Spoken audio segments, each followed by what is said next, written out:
Redstone Correctional Facility had a way of amplifying tension without anyone raising their voice. After count cleared and the officers retreated to their station behind reinforced glass, Block D settled into that fragile quiet that felt more like anticipation than peace. Travis remained where he stood, studying Elias Carter as if trying to categorize him. In this place, every man fit into a pattern. Loud or quiet, follower or threat. Elias did not fit cleanly into any of them. He did not look around for approval. He did not rush to claim a table. He simply adjusted the strap of his mesh bag and walked toward an empty bench near the far wall, steps even, posture upright, as though he had walked through far more intimidating rooms than this one. A few inmates exchanged glances. The younger ones waited for a signal from Travis, the unspoken permission that decided whether the old man would be ignored or tested. Travis let the silence stretch. He liked control. He liked when people leaned forward waiting for his reaction. Finally, he took another slow step closer. "You think you are different?" he asked, not loud, but firm enough to carry across the room. Elias set his bag down gently before answering. "No," he said. "I think I am prepared." The words were simple, but something in the tone made two men on the upper tier stop, whispering mid-sentence. Prepared was not a word people used casually in Block D. Travis gave a short laugh, shaking his head. "Prepared for what?" he asked. Elias looked up at him fully now, eyes steady, not challenging, not avoiding. "For wherever I am standing," he replied. There was no sarcasm, no bravado, just calm certainty. Travis folded his arms again, attempting to reclaim the moment. Around them, the atmosphere shifted from amusement to uncertainty. Elias did not carry himself like someone trying to prove anything. His shoulders remained loose. His breathing steady and controlled, almost rhythmic, the kind of breath control seen in long-distance runners or disciplined athletes. A faint scar traced along his knuckles, barely visible under the harsh lights. One of the older inmates near the card table leaned toward his cellmate and whispered, "Look at his stance." It was subtle, feet grounded, weight balanced, not defensive, not aggressive, balanced. Travis noticed the whispering and his jaw tightened. He did not enjoy variables. He could not predict. "You will learn respect," Travis said evenly. Elias nodded once, as though agreeing with the concept rather than submitting to the man. "Respect is mutual," he said quietly. The overhead lights flickered again, buzzing faintly. Somewhere down the tier a metal cup clanged against a railing, the sound echoing longer than it should have. No one laughed now. No one shifted casually. They watched. Because in a place ruled by size and noise, there was something far more unsettling about a man who did not react the way he was supposed to. And for the first time since Elias stepped through that door, Travis felt that same faint sensation again. Not fear. Not yet. But the awareness that whatever he thought he understood about control and Block D might not apply to the quiet man standing in front of him. The silence did not break right away. It stretched across Block D like a held breath, thick and deliberate. Travis remained in front of Elias Carter, measuring him the way he measured every new arrival, but the usual script felt off. Normally, a man either puffed up with false confidence or shrank under pressure. Elias didn't either. He stood at 5 feet 11 inches, lean but not frail, his state-issued boots planted evenly on the concrete as if the ground itself had been mapped in his mind. The overhead lights hummed, casting a pale glare over the chipped paint and steel railings. And in that sterile brightness Elias looked less like a 72-year-old inmate and more like someone who had already calculated the entire room. Travis shifted his weight slightly, an unconscious adjustment. He had spent nearly 2 decades building influence here. He knew who owed favors. He knew who feared him. He knew how to control tempo. But this was different. Elias did not rush to claim space, yet he did not surrender it either. He simply occupied it. "You talk calm for someone new," Travis said finally, his voice lower now, less for the audience and more for himself. Elias nodded once. "Calm keeps you thinking," he replied. The response carried no insult, no hidden edge.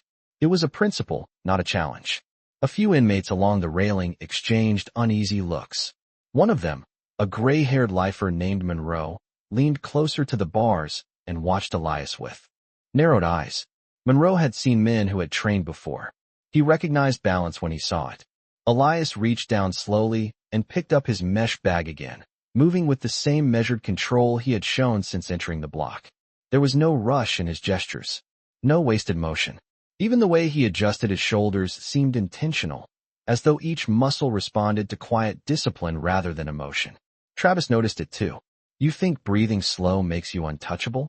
Travis asked, trying to draw a reaction. Elias's expression did not change.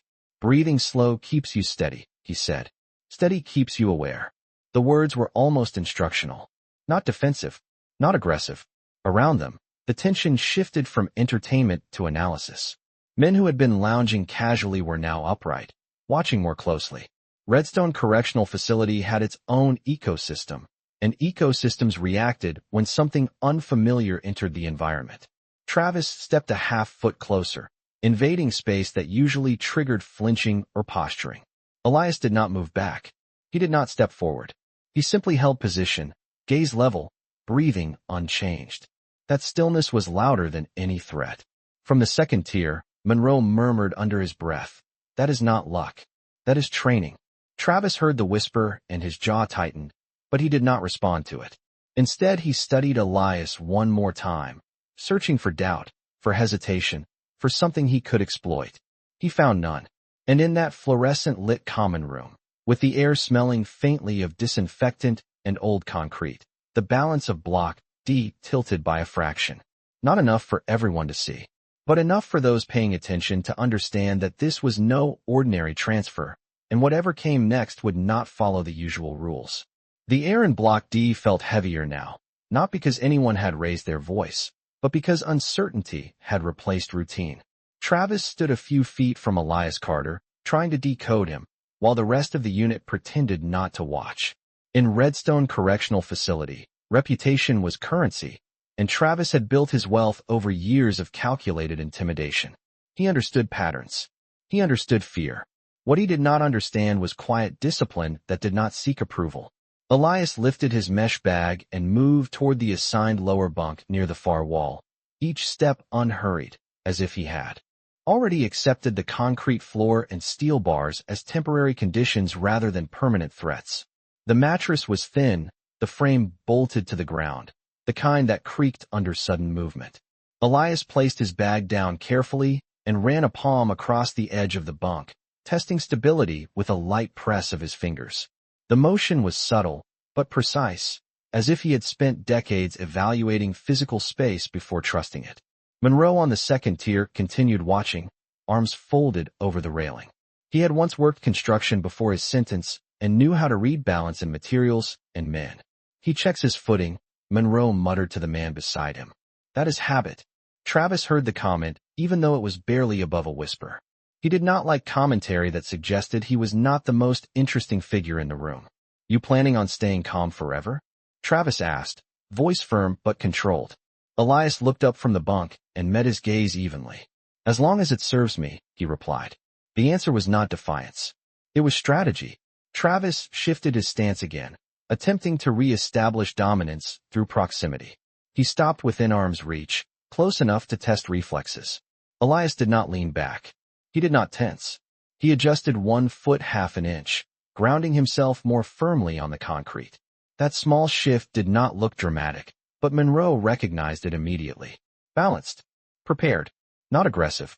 Not passive. Prepared. A younger inmate on the lower tier whispered, "He is too steady." Travis felt the weight of those quiet observations pressing against his authority. He had always relied on visible reactions. Flinches. Raised voices. Forced apologies. Elias offered none of them. Instead, he reached into his bag and removed a folded towel and a small paperback book. He placed them on the bunk in straight alignment, edges squared, movements economical. Discipline lived in details. Travis exhaled slowly through his nose, studying the older man one last time. The lights flickered again, casting brief shadows across Elias's face. There was no tremor in his hands, no darting of the eyes, just calm awareness, the kind that suggested he had navigated harsher rooms than Block D. Around them, the blocks settled into uneasy silence, and though no one said it aloud, several inmates understood the same thing at once. This was not a man trying to survive the hierarchy. This was a man measuring it. And for the first time in years, Travis realized that control might not be something he could assume. It might be something he would have to prove. Night settled fully over Redstone Correctional Facility, and the overhead lights shifted into their dimmer setting, casting a pale gray wash across Block D. The change in lighting did not reduce tension. It sharpened it. Conversations dropped into murmurs. Metal bunks creaked as men adjusted positions, pretending to wind down, while keeping one eye on the lower tier where Elias Carter had claimed his assigned spot. Travis remained near the center table longer than usual, posture rigid, jaw set in thought. He was not accustomed to second-guessing himself, yet something about the older man's composure unsettled him in a way open defiance never had. Open defiance could be handled. Calm evaluation was different. Elias sat on the edge of his bunk, elbows resting lightly on his knees, hands relaxed. His breathing remained steady, slow enough that his chest barely moved beneath the thin denim shirt. He appeared to be listening, not to the voices around him, but to the rhythm of the room itself. The ventilation system hummed overhead. A guard's radio crackled faintly behind the glass control booth. Footsteps echoed briefly along the upper tier. Elias absorbed each sound without turning his head, as if mapping distance through tone alone. Monroe leaned over the railing again, studying the alignment of Elias's spine. "He trained somewhere," Monroe said quietly to the man beside him. "You do not sit like that unless you learn to." Travis caught the comment and felt irritation rise beneath his calm exterior. Reputation depended on perception, and perception was shifting inch by inch. He walked slowly toward Elias, boots striking concrete in deliberate rhythm. He stopped 2 feet away, arms still folded, shadow falling across the bunk. "You keep scanning the room," Travis said evenly. "Looking for exits?" Elias lifted his eyes without lifting his chin. "Looking for balance," he replied. The answer landed differently than expected. It was not the language of someone seeking escape. It was the language of someone assessing terrain. Travis narrowed his eyes slightly. "Balance does not matter here," he said. "Only strength." Elias held his gaze for a quiet moment. "Strength without balance falls," he said softly. The words were not loud, yet several men along the tier heard them clearly. No one laughed. No one shifted casually anymore. The block felt like a scale waiting to tip. Travis stepped closer, testing the distance again, expecting even a flicker of hesitation. Elias did not retreat. Instead, he shifted his weight subtly, grounding his stance in a way so small it could be mistaken for comfort. Monroe exhaled slowly. "That is not fear," he whispered. Travis sensed the quiet attention surrounding them and understood that whatever happened next would define more than a single interaction. It would define control. He straightened slightly, considering his next move, while Elias remained seated, calm and unhurried, as if time itself moved at his pace rather than the prison's. In a place where power was usually loud and obvious, something quieter had entered the room, and the men of Block D could feel it settling into place. The room had reached a point where silence felt louder than confrontation. Travis remained standing over Elias Carter, the distance between them measured in inches, not feet. The overhead lights flickered once more, and somewhere down the tier a metal cup rolled across the concrete before coming to rest. No one bent to pick it up. No one wanted to break the moment. Travis leaned slightly closer, testing presence rather than force, expecting instinct to take over. In this place, instinct usually revealed weakness. Elias did not flinch. He rose from the bunk slowly, not abrupt, not defensive, simply bringing himself to full height. At 5 feet 11 inches, he stood shorter than Travis, but his posture erased the difference. Shoulders aligned, chin level, hands relaxed at his sides. He did not square up. He did not tighten his fists. He simply stood balanced. The movement was so controlled that several men along the railing exchanged glances without speaking. Travis gave a short, humorless smile. "You keep talking about balance," he said evenly. "Let us see how steady you really are." He stepped forward, narrowing the gap until only a fraction of space remained between them. It was a calculated intrusion, meant to provoke retreat or tension. Elias adjusted 1 foot half an inch backward, not in withdrawal, but to anchor himself more firmly. His breathing did not change. Inhale, exhale, slow, deliberate. Monroe felt his pulse quicken as he watched. "He is setting a base," Monroe whispered under his breath. Travis reached out, not striking, not aggressive, but placing a firm hand against Elias's shoulder to test resistance. It was a simple dominance check, something he had done dozens of times before. The usual result was obvious. Shoulders dipped. Eyes shifted. Respect established. This time was different. Elias did not shove back. He did not tense. He rotated his torso slightly, redirecting the pressure without escalating it. The motion was subtle, almost gentle, yet Travis's hand slid off balance for a brief second. It was not dramatic. It was not violent, but it was unmistakable. Travis withdrew his hand instinctively, recalculating. A few men on the second tier leaned forward, stunned by what they had just seen. No one spoke. Elias remained steady, gaze level. Strength without control wastes energy, he said quietly. There was no threat in his voice, only observation. Travis felt heat rise in his chest, not from pain, but from realization. He had expected resistance or fear. He had encountered neither. Instead, he faced composure that redirected force without confrontation. The atmosphere in Block D shifted perceptibly. The scale Monroe had sensed earlier tilted further. Travis straightened, attempting to regain visible authority, but the moment had already etched itself into the block's memory. Elias stepped back toward his bunk, not turning his back fully, not conceding space, simply resuming stillness. And in that stillness, the message settled across concrete and steel alike. Power did not always announce itself. Sometimes it waited, balanced, until the right moment to reveal that it had been there all along. For a long second, no one moved. The common room seemed to hold its breath as Travis recalculated the moment that had just slipped through his control.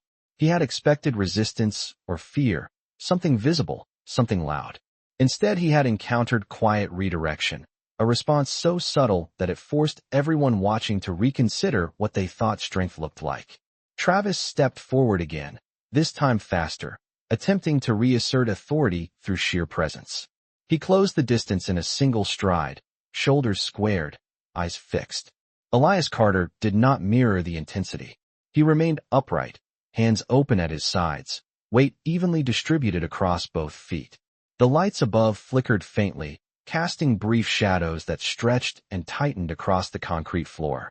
Travis reached out once more, this time with more urgency in the motion, trying to unsettle the balance he had felt slip away.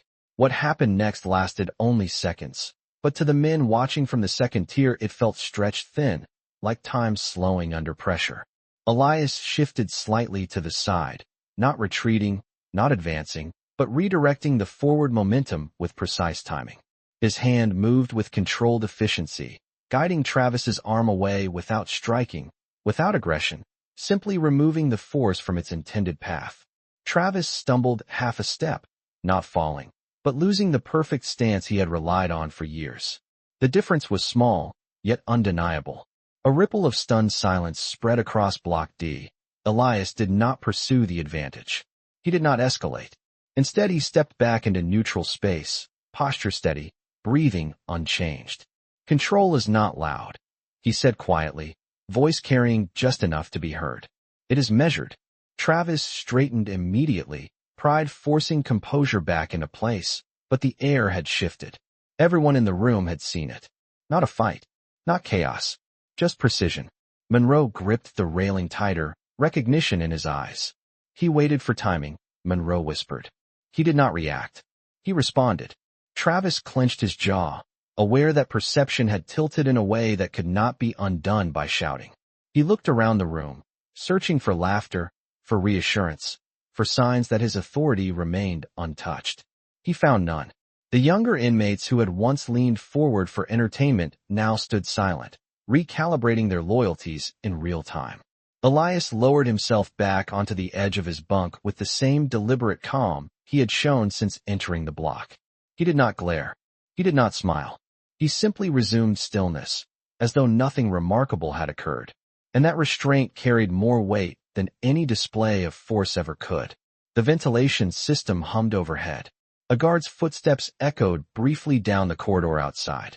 Life in Redstone continued, but something fundamental in Block D had shifted. Travis understood it, even if he refused to admit it aloud.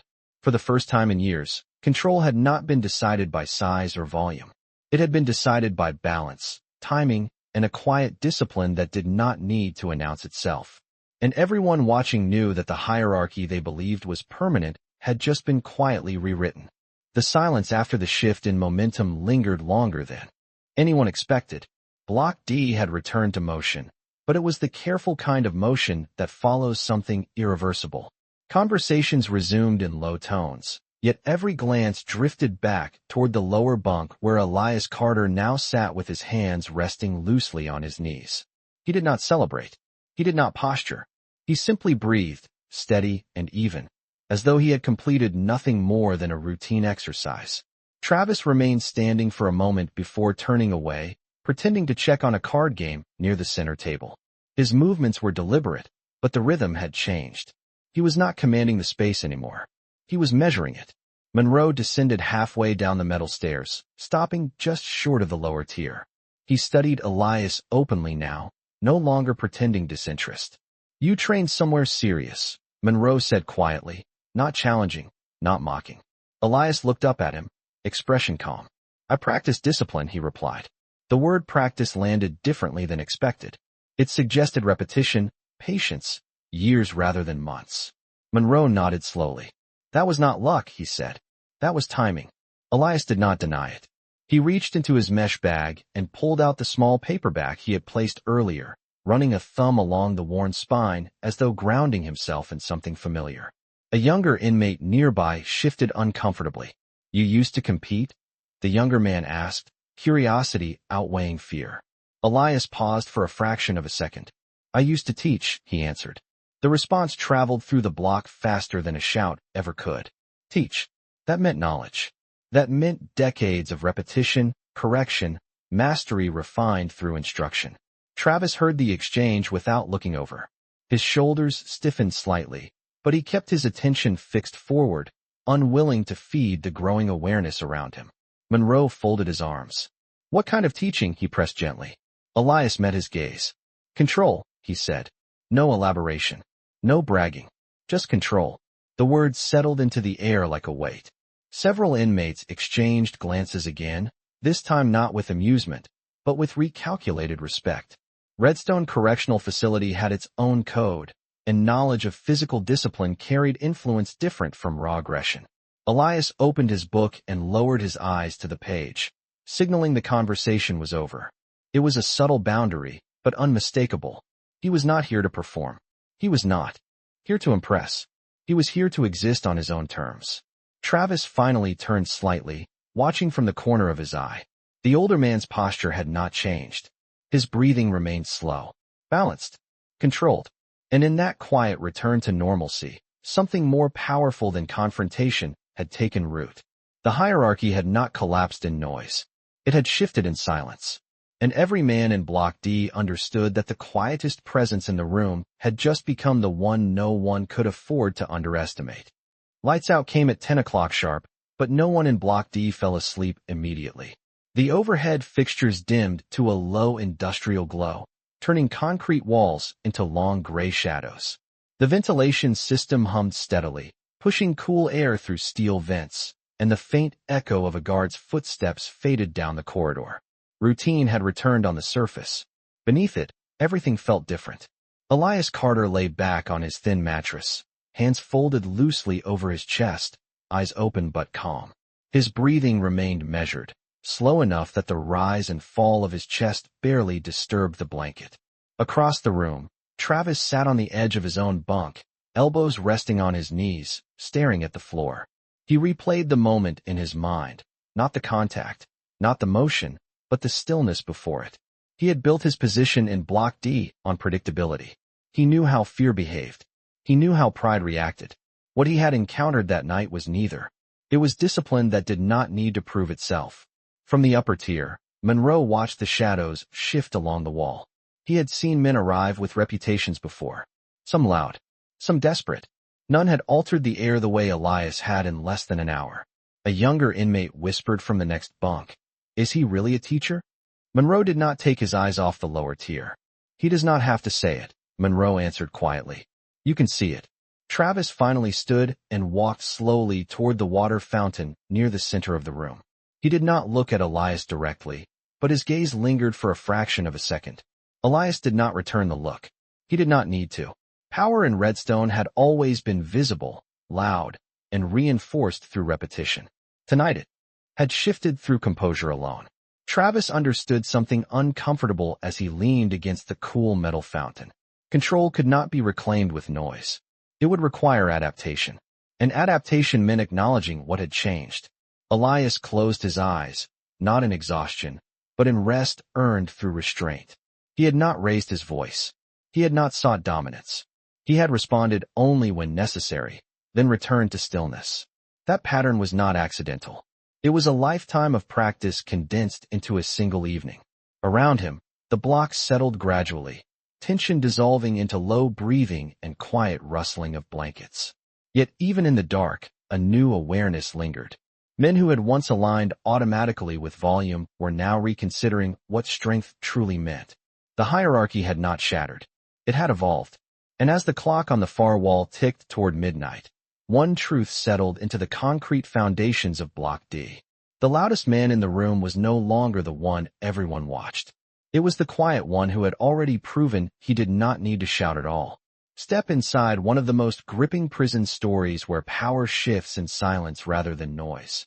Inside Redstone Correctional Facility, a feared gang leader who has controlled Block D for years encounters a quiet new inmate whose calm presence unsettles the entire hierarchy.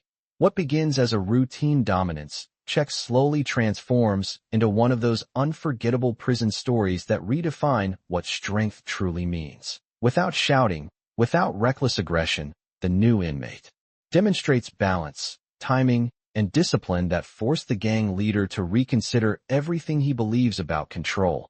In a world built on intimidation, this is one of those rare prison stories where composure becomes the ultimate advantage. The atmosphere inside the cell block changes inch by inch as seasoned inmates recognize that the quiet figure is not ordinary, but a retired martial arts master whose life was shaped by teaching control rather than chasing chaos. The gang leader attempts to assert authority, yet each measured response from the new inmate exposes a deeper understanding of power.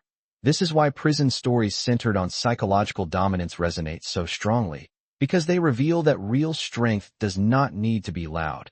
As tension builds and the hierarchy subtly shifts, Block D witnesses a moment that will be remembered long after lights out. Among modern prison stories, this narrative stands out for its realism, emotional depth, and the disciplined restraint that rewrites the rules of survival behind bars. When silence carries more weight than threats and balance overcomes intimidation, you understand why powerful prison stories continue to captivate audiences who crave justice, character, and unforgettable transformation.